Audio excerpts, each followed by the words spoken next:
think your own country, the United States, has a very complicated relationship with guns because on one hand it's almost perceived as a symbol of freedom protected by the Second Amendment, but on the other hand it also created a specifically American form of violence. Mass violence, mass shootings in schools and universities. So I wonder, where do you stand on the issue of gun control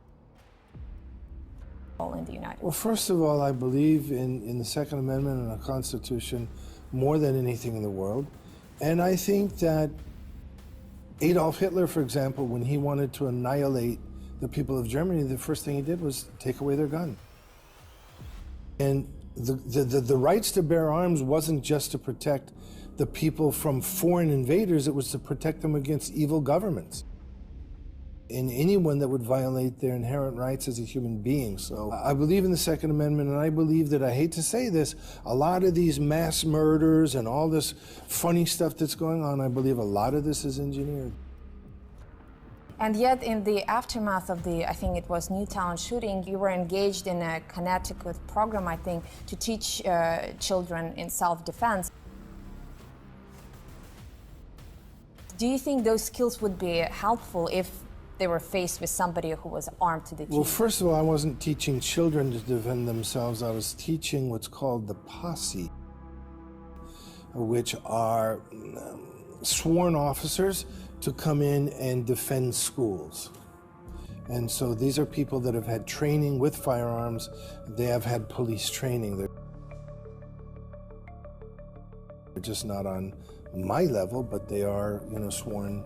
But you still thought that engagement was important, and that there's something has to be done about the gun situation within schools and universities. The most precious gift we have from God is our children. Why can't we spend money and time to protect our schools and our children?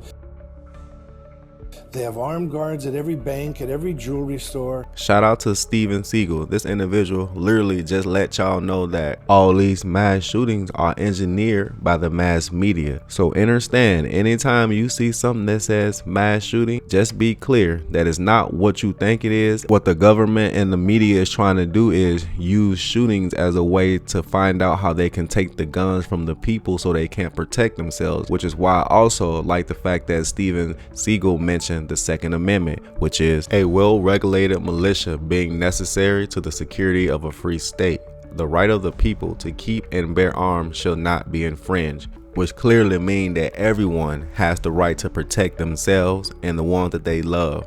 Your property is very worth protecting. We have to also keep in mind that the government drops off crates of guns in these low impoverished neighborhoods just so the killing can go up, just so they can find a reason to bring in martial law and find a reason to control the people and try to violate their inheritance right as a human being. I don't understand it. Y'all let me know what y'all think in the comments. Was Steven Seagal speaking the truth? Let's be clear that the government is using a form of social engineering, bioengineering, biometrics, and biotechnology against the people to get certain bills, laws passed to get our guns and safety taken away from us. Y'all seen what they just did in Australia. We ain't gonna do too much. If you function with me on a daily, monthly, weekly basis, you already understand that clear eyes always recognize real lies. And like always, I'm always gonna have more videos. So until next time, I am not here to turn non-believers into believers. I'm only here to bring y'all food for thought. And with that being said, your opinion is your opinion. That way, that part. Why though?